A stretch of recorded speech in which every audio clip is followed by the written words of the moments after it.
5 degrés au thermomètre, l'hiver est bel et bien présent, mais c'est pas une raison pour laisser votre VTT au garage. Aujourd'hui, on va voir comment s'habiller pour rouler en VTT en hiver, afin de rester au chaud et pouvoir profiter pleinement de vos sorties, quelles que soient les conditions. L'objectif étant de trouver l'équilibre entre protection contre le froid et confort durant l'effort. Allez, vous êtes prêts? C'est parti!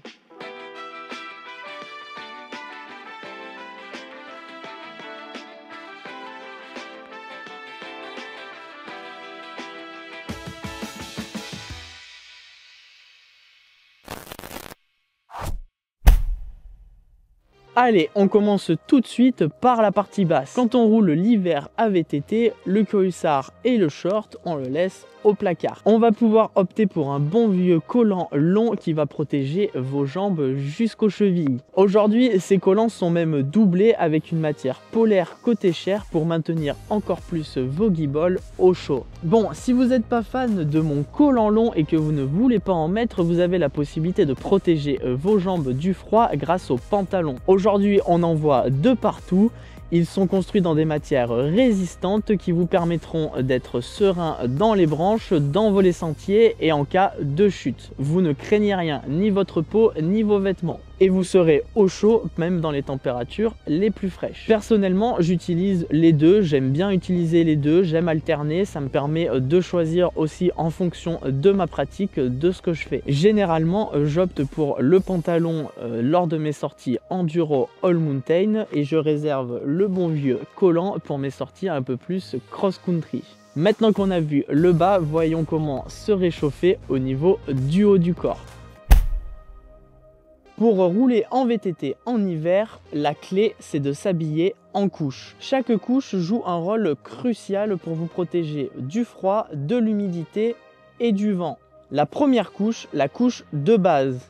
La première couche, c'est la couche qui est respirante, c'est la couche qui est directement en contact avec votre peau. Cette couche doit être capable d'évacuer la transpiration pour vous garder au sec. On utilise alors le maillot thermique, aussi appelé la seconde peau. Choisissez une seconde peau avec des manches longues, fabriquées dans des matériaux respirants comme le polyester ou encore la laine mérinos. L'idée avec cette seconde peau, c'est d'évacuer l'humidité tout en gardant la chaleur corporelle auprès de vous. La deuxième couche, c'est celle qui vous isole du froid. Elle emprisonne la chaleur générée par notre corps tout en permettant une bonne circulation de l'air. Dans ce cas-là, en seconde couche, on parle de veste thermique.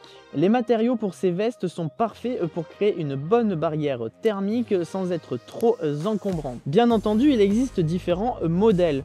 Les vestes thermiques sont plus ou moins épaisses. Ça vous permet de rouler dans des températures différentes. Personnellement, j'utilise deux types de vestes thermiques. J'ai un premier modèle pour des sorties allant jusqu'à 5 degrés au niveau des températures. C'est la plupart de mes sorties. Et j'ai un modèle de veste thermique qui peut descendre jusqu'à moins 5 degrés et qui, dans ce cas-là, me permet de sortir dans des conditions plus extrêmes. Enfin, la troisième et dernière couche, c'est la couche qui va vous protéger des éléments extérieurs comme la pluie, le vent ou encore la neige. Optez donc pour une veste coupe-vent et imperméable. Choisissez une veste légère, respirante mais surtout imperméable. Elle vous protégera des intempéries tout en laissant évacuer l'humidité intérieure. Il existe différents modèles de vestes. Choisissez des modèles plus ou moins près du corps en fonction de vos préférences ou surtout en fonction de votre pratique. Je vous conseille d'opter pour une veste avec des zips de ventilation pour réguler la température lors des montées intenses. Enfin, en hiver, c'est souvent le buste qui a le plus froid. Moi j'aime bien quand les températures ne sont pas glaciales partir avec simplement une veste sans manches. Elles sont souvent plus petites et plus faciles à plier pour les mettre dans la poche ou dans un sac à dos.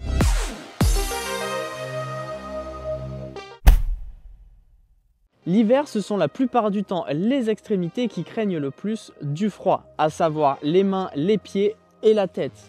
Il faut savoir que 40% de votre énergie s'évapore par ces extrémités et surtout la tête. C'est donc des points à ne surtout pas négliger lorsque les températures diminuent. Donc pour protéger ses mains, on utilise tout simplement des gants thermiques qui sont faits exprès pour ces températures. Il existe tout un tas de modèles qui vont des températures de 10 jusqu'à moins 10 degrés et on peut également retrouver des gants qui sont chauffants.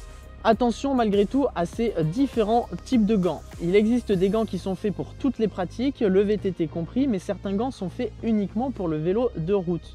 Pour la simple et bonne raison que plus ils vont être épais, moins ils vont être simples de toucher les manettes, d'actionner les freins, d'actionner les commandes de vitesse et on va perdre en sensibilité au moment du pilotage de notre VTT. Je vous conseille donc d'utiliser des gants thermiques qui sont exclusivement réservés à la pratique du VTT. Vous pouvez trouver facilement des paires qui sont très bonnes au niveau du toucher et qui vous maintiendront au chaud jusqu'à moins 5 degrés. La plupart des gants d'hiver sont constitués d'une membrane extérieure en néoprène. Ça maintiendra vos doigts bien au chaud. En contrepartie, ces gants sont souvent moins respirants. Je vous conseille de ne pas opter pour des gants plus épais que 2 à 3 mm, sinon vous risquez de perdre en contrôle au niveau du cintre et des freins. Une dernière petite astuce pour protéger vos mains, si les températures sont vraiment glaciales et que vous n'avez pas une paire de gants adaptée à ces températures, vous pouvez opter pour une paire de sous-gants en dessous de votre paire de gants de VTT. Et si les températures sont encore plus extrêmes et que vous n'avez pas tout ça, vous pouvez opter pour des chaufferettes qui maintiendront vos mains au chaud pendant quelques heures. On passe maintenant à la protection de la tête. Déjà, première chose, évitez absolument de faire la même erreur que moi et d'opter pour un casque avec beaucoup d'aération. Il est essentiel de garder la tête au chaud, car une grande partie de la chaleur corporelle s'échappe par votre tête. Et si cette chaleur corporelle s'échappe, vous allez perdre une grande partie de votre énergie. Si c'est comme moi un casque avec beaucoup d'aération et que vous avez des températures glaciales, optez donc pour un bonnet fin que vous pourrez facilement placer sous le casque sans être gêné durant votre sortie. Petit aparté vu qu'on est au niveau de la tête pour les lunettes. Bien entendu, on roule même en hiver avec des lunettes puisqu'elles vont protéger vos yeux non seulement du vent, de la pluie, mais également des projections de boue. Choisissez des verres clairs ou jaunes pour maximiser la visibilité dans des conditions de faible luminosité. Dernière extrémité à voir, on va maintenant parler des pieds. Pour protéger vos pieds du froid, plusieurs options s'offrent à vous. Première option, les chaussures spécialement conçues pour l'hiver. Elles sont souvent plus épaisses et étanches. Elles sont également constituées la plupart du temps d'une membrane au niveau de la cheville en néoprène. Cette membrane empêche l'air ou l'eau de s'infiltrer dans vos pieds. Deuxième option, les chaussettes d'hiver. Les marques sont aujourd'hui très ingénieuses pour nous proposer des chaussettes spéciales pour l'hiver. Elles sont constituées de matériaux isolants, voire même parfois sont étanches. Grâce à ces matériaux techniques, les chaussettes ne sont pas plus épaisses, mais elles gardent vos pieds au chaud et au sec tout en ayant une bonne respirabilité. Enfin, il existe des couvre-chaussures. Les couvre-chaussures sont très connus des cyclistes sur route, mais aujourd'hui les marques en proposent en VTT. Si vous n'avez pas la possibilité de choisir les options précédentes, optez pour des couvre-chaussures que vous pourrez mettre sur vos chaussures été. Vous pouvez également opter pour des couvre-chaussures en plus de chaussures hiver ou en plus de chaussures spécialement hiver dans le cadre de températures vraiment glaciales. Attention, veillez à choisir des modèles qui sont imperméables et spécialement conçus pour le VTT.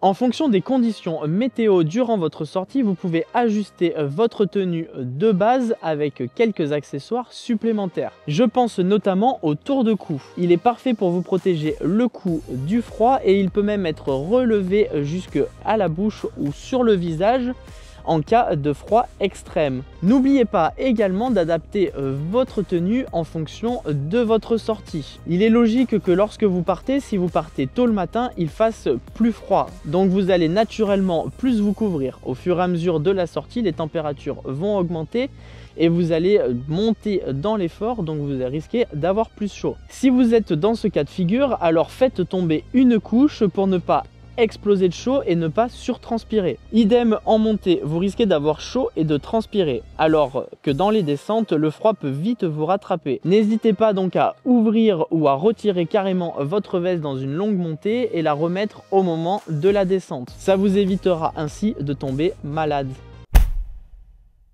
En hiver, la visibilité est souvent réduite à cause des journées plus courtes ou du mauvais temps. Pour continuer à pratiquer en toute sécurité, voici quelques astuces très simples. Je vous conseille tout simplement d'utiliser des vêtements complètement flashy et qui possèdent des bandes réfléchissantes afin d'être au maximum visible par tous. En cette période hivernale, il ne faut pas oublier que la chasse bat son plein et qu'il y a d'autres usagers dans la nature. Enfin, vous pouvez ajouter un éclairage rouge à l'arrière qui vous permettra d'être visible, surtout si vous venez dans votre sortie à emprunter des portions sur le bitume.